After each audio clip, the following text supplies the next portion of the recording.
மேற்கொண்டனர். வெளிநாட்டு தொல்லியல் ஆய்வாளர்கள் தமிழகத்தில் கிடைத்த பொருட்களை பற்றி அறிக்கையாக வெளியிட்டனர். அதுபோன்று தமிழ்நாட்டு தொல்லியலாளர்கள் தொல்பொருட்கள் பற்றிய விவர அறிக்கை அளிப்பதில் கவனம் செலுத்தினர். ஆனால் பொன் அணிகலன்கள், அழகு மணிகள் போன்றவற்றின் சமூக பின்னணி பற்றி அதிகமாக ஆய்வு மேற்கொள்ளவில்லை. அகழ்வாய்வில் கிடைத்த மணிகள் பற்றி ஆய்வு செய்த ஆய்வாளர்கள் அவற்றின் சமூக பின்னணி பற்றி விரிவாக எடுத்துக் கூறாமல் சுருக்கமாக கூறியுள்ளனர். கொங்கு நாட்டில் ஒரு நூற்றாண்டு காலமாக கிடைக்கப்பெற்ற மதிப்புமிகு தொல்பொருட்கள் பிரஸ்டீஜியஸ் குட்ஸ் பற்றி சமூக பின்னணியில் ஆய்வு செய்வதே இக்கட்டுரையினுடைய நோக்கமாகும்.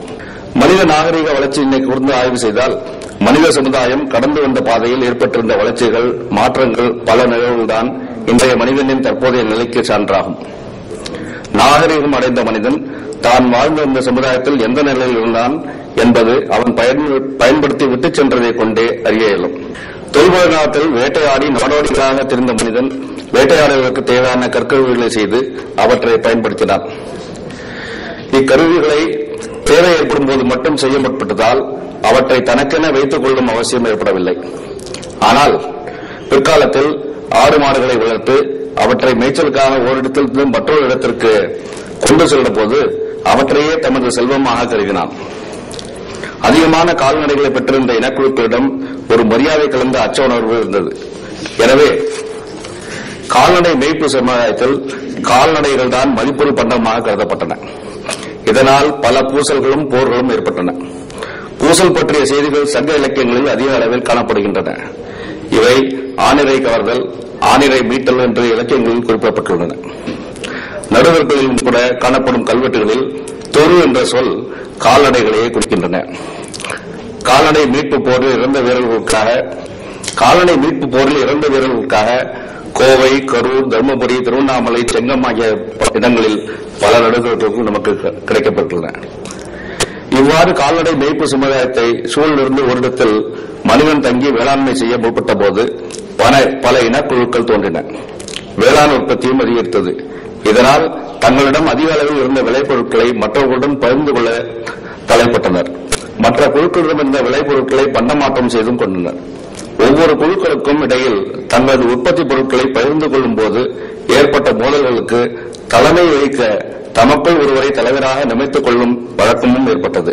குழு தலைவர் தமது நிலையினை நிலைநாட்டிக் கொள்ள மதிப்புறு பொருட்களை தம்வசம் வைத்துக் கொள்ளும் வழக்கம் ஏற்பட்டது. இவ்வாறு மதிப்புமிக்க பொருட்களை அன்பின் வெளிப்பாடாக பிறருக்கு வழங்கும் வழக்கமும் உண்டாயிற்று.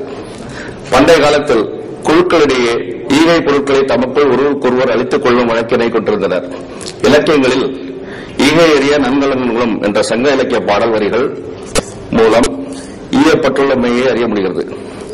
சங்க இலக்கியங்கள், தொல்லியல் சான்றுகள் ஆகியவற்றை ஆய்ந்து பார்க்கும்போது ஈகை தொடர்பான செய்திகள் அக்கால சமூகம், அரசியல், வணிகம் ஆகியவற்றின் மேல் தாக்கம் ஏற்பட்டுள்ளதை மானுடவியல் மற்றும் தொல்லியல் நோக்கில் காணலாம். பண்டைய வாணிகம் குறித்த ஆய்வு மேற்கொண்ட அறிஞர்கள் மனித வாழ்க்கையில் முதலாக உருவானது பரிசு வாணிகமே என்று கூறுகின்றனர். அந்நாளில் குறிப்பிட்ட ஒரு குடியும் மற்றொரு குடியும் தாங்கள் உற்பத்தி செய்த பொருட்களை முழுவதுமாக அவர்களே பயன்படுத்தாமல் மிகுதியான பொருட்களை மற்றவர்களுடன் பரிமாறிக்கொள்கின்றனர். பரிசு பரிமாற்றத்திலிருந்து பரிசு வாணிகம் உருவானது. அது அக்காலத்திய சமுதாய அமைப்பில் முக்கிய இடத்தை பெற்று விளங்கியது. இந்த பரிசு பொருட்களால் உறவு முறையில் மாற்றங்கள் நேர்ந்ததும் உண்டு. இவை சமூக உறவுகளை நிர்ணயிக்கின்ற அரிய கூறாக அமைந்தன.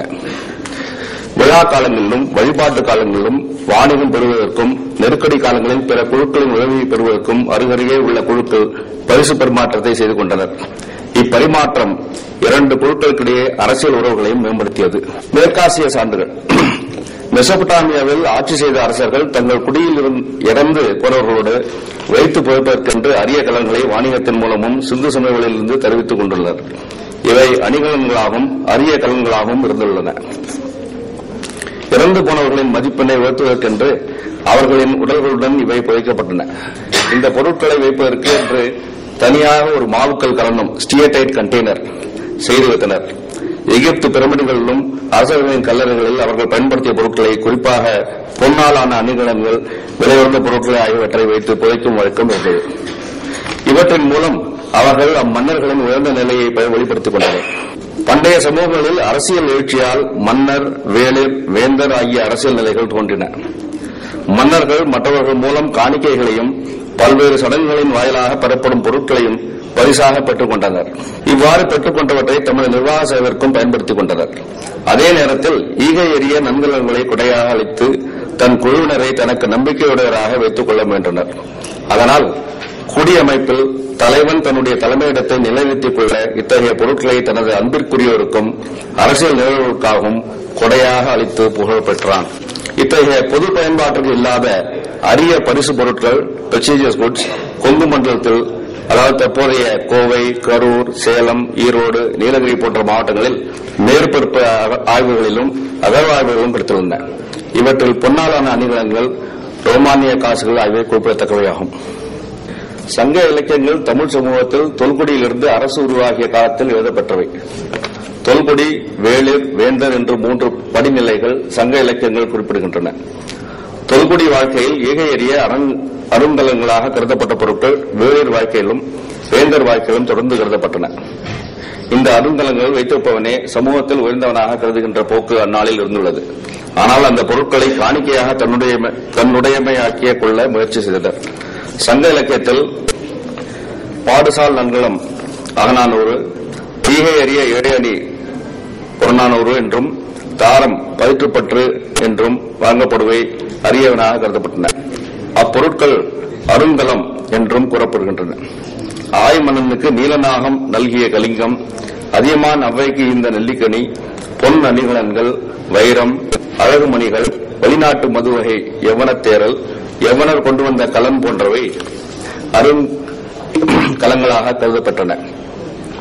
சங்க இலக்கியத்தில் மலைத்தாரம், கடத்தாரம் என்றும் கூறப்படும் பண்டங்கள் அரிய பண்டங்களாகும். பாண்டிய நாட்டு முத்து ஈகை எறிய அருங்கலன் என்று சங்க புலவர்களால் போற்றப்பட்டது. உலக புகழ்பெற்ற பாண்டிய நாட்டு கொற்கை முத்திரை பாண்டிய மன்னர்கள் கலிங்க மன்னன் காரவேலனுக்கும் ரோமானிய மன்னன் அகஸ்டஸுக்கும் பரிசாக அனுப்பி வைத்துள்ளனர் என்று தெரிகின்றது. அருங்கலங்கள் நிறைந்த கருவூர். பண்டைய சேரர்களின் தலைநகராக கருவூர் விளங்கியது. வாணிபம் தயத்துவங்கிய கொங்கு நாட்டு நகரங்களில் ஈகை எறிய நன்கலங்கள் குவிந்த கிடந்த பொன்னுடைய நெடுநகர் பொதினி என்னும் பாடலடி மூலம் அறியப்படுகிறது. ஆனால் சேரர்கள் வருவதற்கு முன்பே கருவூரில் கொங்கு வேளிர் ஆட்சி நடைபெற்றது. அவர்கள் பாலக்காட்டு கணவாய் வழியாக கிழக்கு கடற்கரை நோக்கி சென்ற பெருவழியில் கருவூர் நிலை பெற்றிருந்தது. மேலும் வடக்கிலிருந்து தெற்கு நோக்கி கன்னியாகுமரி வரை சென்ற பெருவழி கருவூர் வழியாக சென்றது. இதற்கு தட்சிண பதம் என்று பெயர். இந்த பெருவழியும் கொங்க பெருவழியும் சந்திக்கும் இடத்தில் கருவூர் இருந்தமையால் பல நாட்டு வாணிகர்கள் வந்து கூடுமிடமாக கருவூர் திகழ்ந்தது. அந்த வாணிகர் கொங்கு வெளியிற்கு காணிக்கையாக அளித்த அணிகலன்கள் அமராவதி ஆற்றுப்படுகையில் மேற்பரப்பத்தில் இன்றும் கூட கிடைக்கின்றன. இவ்வாற்றுப்படுகையில் அண்மை காலத்தில் 20க்கும் மேற்பட்ட கணையாழிகள் கண்டெடுக்கப்பட்டன. இந்த கணையாழிகள் சங்க காலத்தில் அந்த ஊரில் ஆட்சி செய்த வேளிர்களுக்கு வாணிகர்கள் காணிக்கையாக அளித்த ஈகை எறிய நன்கலன்கள் என மாண்டவியலால் கருதுகின்றனர். அவற்றில் மிதுன மோதிரம், இரு யானை பொறித்த மோதிரம், அந்த போட்டோ மிதுன மோதிரம்,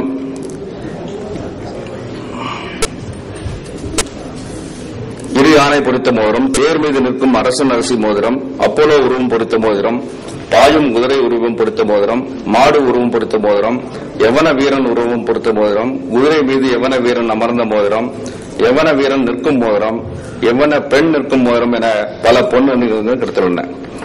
10க்கும் மேற்பட்ட எழுத்து பொறித்த மோதிரங்களும் கிடைத்துள்ளன. சாத்தன், சாதுவேல்,